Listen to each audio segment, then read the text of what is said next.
Oh, what's up, ladies and gentlemen, all of you fine people out there? It's obviously a podcast. It's obvious that week 4 is over. And it's obvious that I only have 10 moves left. And the one thing that remains constant and obvious is that Chris Walker is a douchebag. And that is all. Hope everybody's having a great weekend. Is over. Good Monday. Good start to your week.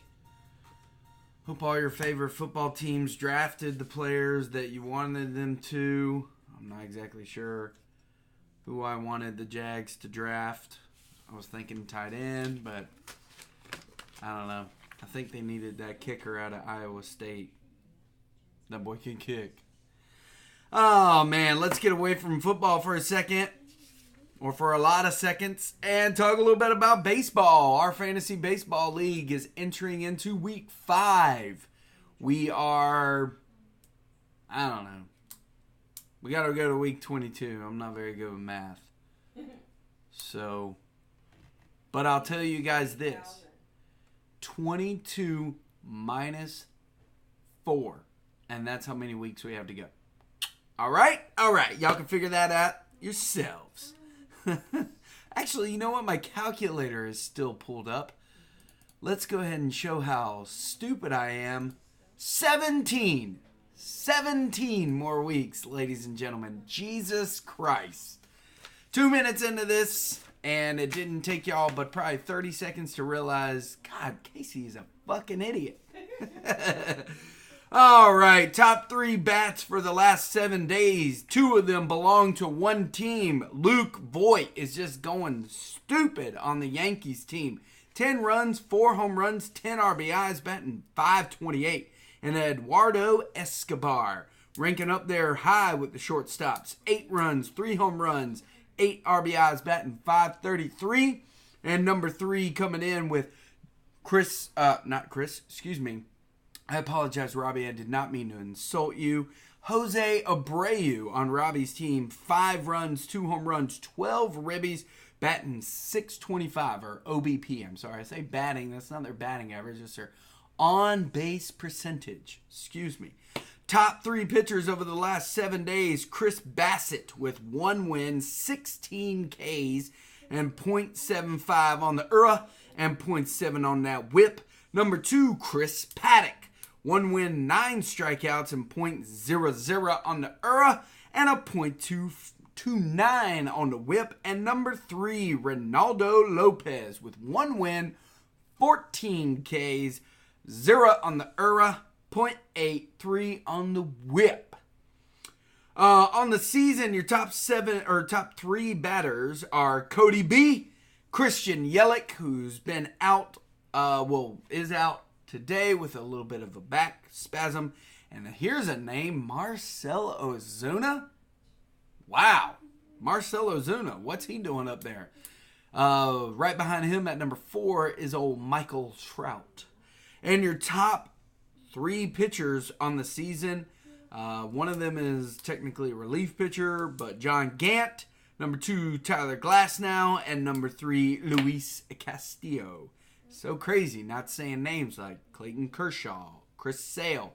Justin Verlander is number 4 and is technically a starting pitcher. But anyways.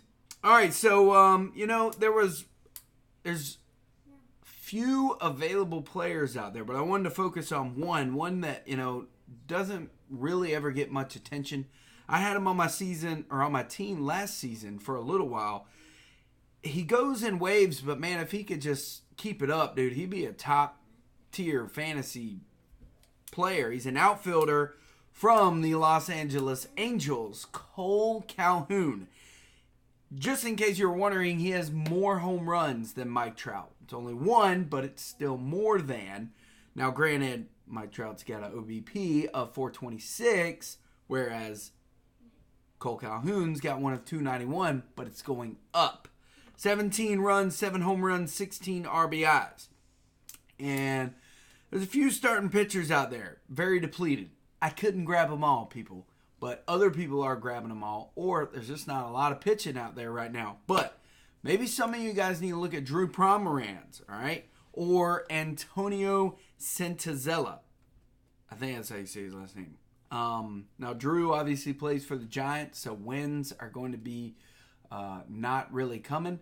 And Antonio pitches for Colorado, so you got to watch the long ball and the batting averages of other teams going up when they're playing in Colorado. Again, these are just a few names I was throwing out there.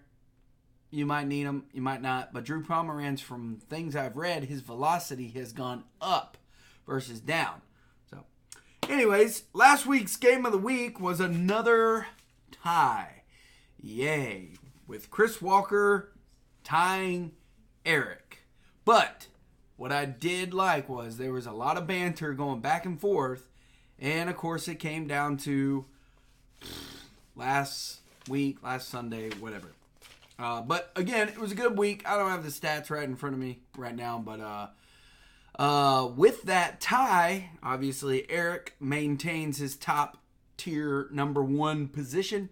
Where, with that tie, bumped Chris Walker down to numero 5. So, watch out. This week, some would say, let's put Shane, let's put Walker. That's the game of the week. That's the one to watch. Well, you know what? I'm actually calling another person out that had the game of the week last week, and that would be Eric. And who's his opponent? My beautiful bride. And why is that the game of the week? Because my beautiful bride is in 10th place, and Eric is number 1. And somebody wants to rise, and somebody needs to start falling. So, there we go, Ray. Challenge you. You hear me? All right. Game of the week. Ray and Eric. And I just figure, you know what? We'll save me and Chris's matchup for next week for game of the week. Bullshit, motherfucker, piece of shit. He ain't gonna win, piece of shit. What? Mad props. This was another hard one. Just like it was hard for me to pick a game of the week. Bill, I could have gave props to for 19 home runs in a single week. 1 week, 19 home runs. Whereas some people, hold on, I'm getting to that. Or Robbie's 8-1 win. That was a nice win for old Robbie. Just throwing him into, wait, I'll get to that too. But my mad props goes to Shane. Shane, not only did you just tell your brother, I got this shit, boy, but you won your matchup 8-2 with only 4 home runs.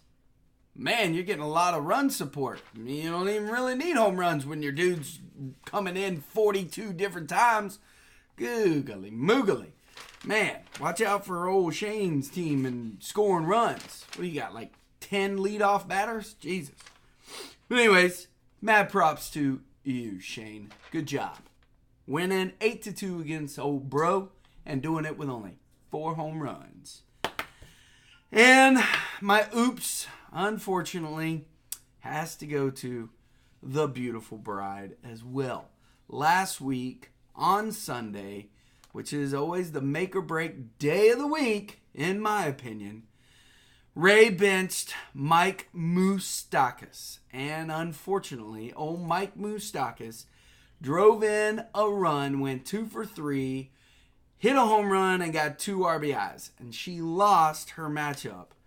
She would have taken over, I believe, the runs and possibly the OBP, because the OBP was so close they had to marginalize it by decimal points, decimals, kind of like mine. And she ended up, I believe, losing that category by just a bit. So, unfortunately, oops, Ray. You forgot to play Mike Moustakas, or you just didn't play him, and you should have played him. I forgot to check my team period. She forgot to check her team on her period. An emotional day for It was an emotional Sunday for her. It was an emotional Sunday for a lot of people.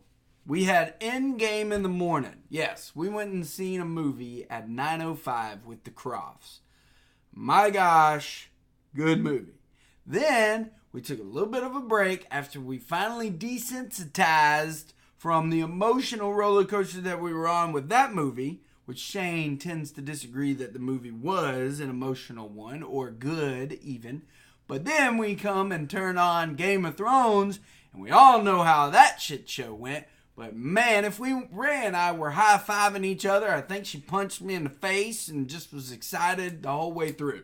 So if you don't watch Game of Thrones, you're missing out. And if you don't know anything about the Marvel Universe, you're an idiot and you're missing out.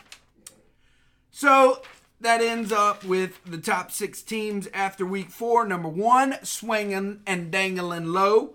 Number 2, tripping them billies. Number 3, Red Sox falling from the number 2 spot. Number 4, told you I'd get back to it, Robbie, Captain Redbeard. Number 5, Trump's Rally Monkeys. God, I love saying that. And number 6, D's Nuts. All up in you.